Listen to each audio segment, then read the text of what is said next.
ஆட்டநாயகன் விருது Rohit Sharma, champions trophy cup நம்ம இந்தியாவுக்கு இப்படி அடுத்தடுத்து நம்ம இந்தியா விருதுகளை வாங்கியிருந்தாலும் இந்த தொடர்லையே நல்லா விளையாண்ட பிளேயர் அப்படிங்கிற அந்த விருது, அதாவது மேன் ஆஃப் த சீரீஸ் விருது ரச்சின் ரவீந்திரா அவருக்கு தான் இந்த தொடர்லையே அதிக ரன்கள் எடுத்த பிளேயர் அப்படின்னு ரச்சின் ரவீந்திரா அவருக்கு அந்த விருது தரப்பட்டிருந்தது. இப்படி இருக்க அந்த விருதை கை நீட்டி வாங்கின ரச்சின் ரவீந்திரா அதுக்கப்புறமா பேசின நியூசிலாந்து அணியின் கேப்டனான மிச்சல் சாண்ட்னர் அவர் பேச்சை கேட்டு கோவத்தில் தூக்கி வீசப்பட்ட ரச்சின் ரவீந்திரா அவருடைய விருது உடனே அந்த இடத்துக்கு ஓடி வந்த நம்ம இந்திய அணியின் கேப்டனான ரோஹித் சர்மா, இப்படி யாருமே எதிர்பார்க்காத சம்பவங்கள் நேற்று நடந்திருக்கு. அதாவது இந்த தொடர்லையே அதிக ரன்கள் மட்டும் இல்லாமல் 2 செஞ்சுரிகள், அதுக்கப்புறமா போலிங் விக்கெட், இப்படி எல்லா ஒரு ஆல்ரவுண்டராக தான் ரச்சின் ரவீந்திரா நியூசிலாந்து அணிக்காக செயல்பட்டிருக்காரு. அதனால அவருக்கு தொடர் நாயகன் விருதை நேற்று கொடுத்திருந்தாங்க. அதுக்கு அப்புறமா தோல்வியை பற்றி பேச வந்திருந்தாரு நியூசிலாந்து அணியின் கேப்டனான மிச்சல் சாண்ட்னர்.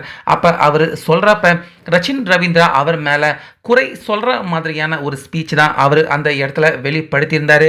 அதில் மிச்சல் சாண்ட்னர் இந்திய அணி பக்கம் ரோஹித் சர்மா, சுப்மன் கில் அவங்க 2 பேருமே ஓப்பனிங் பார்ட்னர்ஷிப் நாங்கள் கனவுல கூட எதிர்பார்க்கல. 100 ரன் அடிக்கிற வரைக்கும் அவங்களுடைய விக்கெட்டை எங்களால் வீழ்த்த முடியல. கடைசியாக கில் அவர் அவுட் ஆனது கூட எங்களுக்கு கிடைச்ச ஒரு அதிர்ஷ்ட கேட்ச் தான். அந்த அளவுக்கு இந்தியா அற்புதமாக விளையாண்டாங்க. என்ன கேட்டால் இந்த தொடரில் அவங்க எல்லாரை விட ஒரு நல்ல ஃபார்ம்ல இருக்கிற பிளேயர் ரச்சின் ரவீந்திரா அப்படின்னு கண்டிப்பாக நான் சொல்லுவேன் அப்படின்னு ரச்சின் ரவீந்திரா குறிப்பிட்டிருக்காரு. அந்த அளவுக்கு நல்ல ஃபார்ம்ல இருக்கிற ரச்சின் ரவீந்திரா நிச்சயமா இந்த ஆட்டத்தில் அவர் ஒரு செஞ்சுரி அடிப்பாரு, அவர்கிட்ட இருந்து மிகப்பெரிய அளவில் நாங்கள் எதிர்பார்த்தோம். அந்த அளவுக்கு ரச்சின் ரவீந்திரா அவரும் எங்களுக்கு நம்பிக்கையை கொடுத்திருந்தாரு. ஆனால் அவர் வெறும் 37 ரன்களில் மட்டுமே அவுட் ஆனது எனக்கு மட்டும் கிடையாது, ஒட்டுமொத்த அணிக்குமே ரொம்ப பெரிய ஏமாற்றமாக தான் இங்கே எல்லாருக்குமே இருந்துச்சு.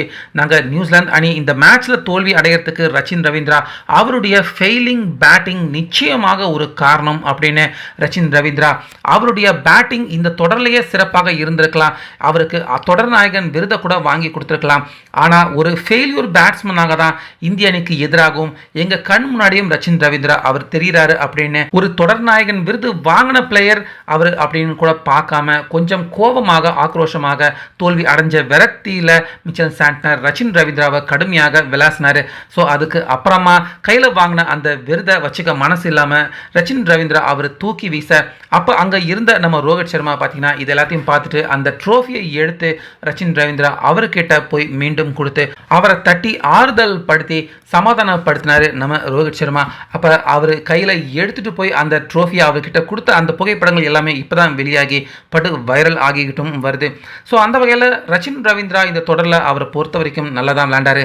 ஆனால் நம்ம இந்தியாவுக்கு எதிராக முதல் லீக் ஆட்டத்திலையும் சரி, அதே போல் இந்த ஃபைனல்ஸ்லையும் சரி, ரச்சின் ரவீந்திரா அவரால் சிறப்பான பேட்டிங் நம்ம இந்தியாவுக்கு எதிராக மட்டும்தான் அவரால் செயல்படுத்த முடியல. அதே போல் மிச்சல் சாண்ட்னர் அவரும் தோல்வி விரக்தியில் ரச்சின் ரவீந்திரா அவரை கொஞ்சம் காட்டமாகவே பேசி அவரை நம்பி நாங்கள் ஏமாந்துட்டோம் அப்படிங்கிற மாதிரி மிச்சல் சாண்ட்னர் பேச, நியூசிலாந்து அணி அவங்க ஏற்கனவே தோல்வி வழியில் இருக்காங்க, அதையும் சேர்த்து ஒரு விதமான சலசலப்பு நேற்று இந்த சம்பவத்துக்கு அப்புறமா நியூசிலாந்து அணி அவங்க அணியில் நடந்திருக்கு.